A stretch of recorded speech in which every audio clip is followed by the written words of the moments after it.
Eh les gars, qui comme moi, il arrive parfois de penser à ce que nous proposaient les chaînes Canal Plus en matière de sport dans les années 2010 et tout. T'avais Info Sport, Eurosport, Canal Plus Sport, Super Sport. Il y a même une chaîne à l'époque qu'on appelait Foot Plus. À l'époque, tu allumes Info Sport, les premières infos que tu reçois. Forcément, tu vas entendre que Valentino Rossi a encore gagné une course. Lui, tout le temps, il gagne. C'est toujours lui qui est premier. Forcément, Tiger Woods a gagné son 1544e trophée dans un tournoi qui s'appelle ATP qui joue là-bas. S'il est blessé, il n'est pas disponible, il n'est pas dans le tournoi. Là, t'entends que c'est Rory McIlroy qui a gagné. Ils vont te parler des exploits de Thierry Dussautoir, ou encore Sébastien Chabal dans le rugby qu'au Bordeaux-Bègles a battu Racing. Avant la fin du journal, s'ils n'ont pas dit nom de Nicolas Karabatic, c'est que c'est pas un faux sport. Obligatoirement, ils vont parler de Renaud Lavillenie. C'est sûr que le showman de Gaël Monfils et puis Joe Wilfried Songa, ils sont encore en train de participer à l'ATP d'Australie qui n'est pas là-bas. Tony Parker vient d'inscrire son 14 322e point avec les Spurs. Sébastien Loeb, lui aussi, il a toujours un tournoi auquel il participe. Florent Manodou, toujours d'actualité aussi. Jean-Marc Monmec s'est encore battu, Kepa il a frappé, Kéomé lui aussi on l'a frappé. Bon, ça marche dans les deux sens aussi. Parmi les informations du football, celles qui viennent toujours en première position, Edinson Cavani a encore marqué un triplé, comme d'habitude. Cavani de Naples, les gars, 2010-2011 par là. Quand tu quittes InfoSport, tu as envie de suivre un peu les analyses sur Canal Plus Sport et tout. Il s'agit de parler de statistiques, sans débat, sans discussion. C'était la référence à l'époque. Geoffroy Garretier, Dr Stats. Tout simplement, il te sort toutes les statistiques que même l'ordinateur ignore. Dimanche soir, après avoir suivi tous les matchs de championnat de 23h15 à minuit sur Canal Plus même. Alors que le lendemain matin, c'est lundi, premier jour de la semaine, je dois aller au school et ma tenue n'est même pas encore repassée. Viens me voir caler devant l'équipe du dimanche, la meilleure émission de l'histoire du football selon moi, et je ne discute avec personne. Présenté par Thomas Toroud, quelle éloquence, quelle prestance, mais quelle manière, avec de l'humour aussi, il présentait tellement bien l'émission. Eurosport, moi personnellement, c'était la chaîne de sport qui m'a mieux le plus. Bon, après, moi je suis un fan de foot, donc je suis plus tourné vers Canal Plus Sport et tout. Je passe sur Eurosport, toujours les way de natation, même s'il y a un match de foot là, il n'y a aucune ambiance derrière. En fait, quand ils commentent les matchs là-bas, là, c'est mon voisin là. On dirait les films de Fantomas. Super Sport, eux là, il y a jusqu'en son 7 même. Bon, eux souvent, ça leur arrive de montrer le championnat anglais, certains matchs du championnat anglais, sinon la plupart du temps là, c'est le championnat sud-africain. Après, je pense que c'est une chaîne sud-africaine, non? Donc c'est normal et c'est super bien. Ils avaient compris très tôt qu'il fallait faire la promotion de leur championnat, de leurs joueurs et tout. Mais de tout ce que je viens de dire là, j'ai pas besoin de prendre l'avis des gens un à un. Ce qui nous manque le plus, nous, tout ce qui nous manque là, c'est l'équipe du dimanche. C'est le truc qui nous manque le plus, c'est l'émission qui nous manque le plus dans notre vie actuellement en matière de football. Ne me parlez pas de J+1, ça c'est hier, les parodies de Casa là.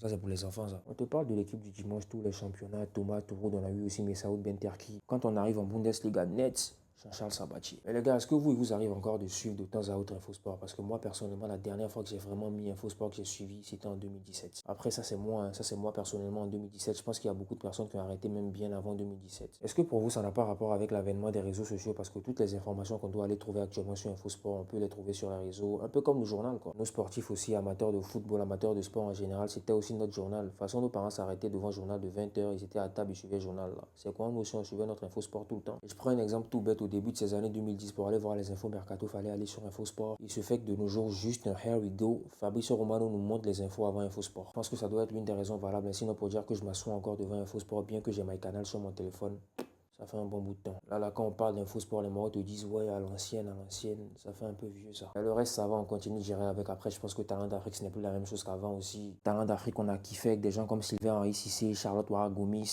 Il y a des gens qui n'ont rien vécu. Aujourd'hui, ils sont en train de voir les émissions sur le canal, ils pensent qu'ils voient bonnes choses. Nous, on a vu les vraies choses même. Bref, sans me vanter, je pense que le bon temps, c'est nous qui l'avions vécu.